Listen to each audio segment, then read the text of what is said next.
కొంతమంది ఏంటంటే మీరు 10th పాస్ అయినా చాలు మేము మీతోని డిగ్రీ రాపిచ్చి సర్టిఫికేట్స్ ఇస్తామంటున్నారు గదా! సో అవైనా నమ్మొచ్చంటారా?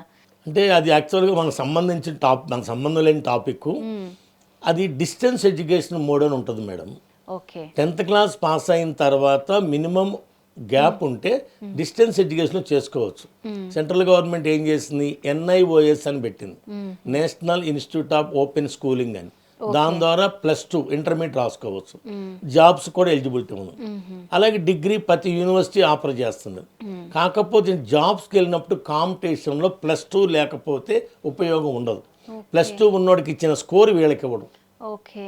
అందువలన మన సలహా +2 ఉంటే మంచిది. ఓకే. సో అంటే ఇప్పుడు చాలా మందికి ఏంటంటే పరిస్థితుల దృష్ట్యా లేకపోతే చిన్న ఏజ్‌లోనే మ్యారేజ్ అయిపోయి లేకపోతే ఫ్యామిలీ బర్డెన్స్ వల్ల చదవలేని వాళ్ళు ఇలా డైరెక్ట్‌గా వెళ్ళిపోతుంటారు కదా! సో అంటే మీలాంటి వాళ్ళు చెప్తే వాళ్ళకి ఉపయోగపడుతుందని. సో +2 ఉంటే మనకి జాబ్స్ అలాంటివి తీసుకునేటప్పుడు కొంచెం గ్రేడింగ్ అనేది మంచిగా ఉంటుంది.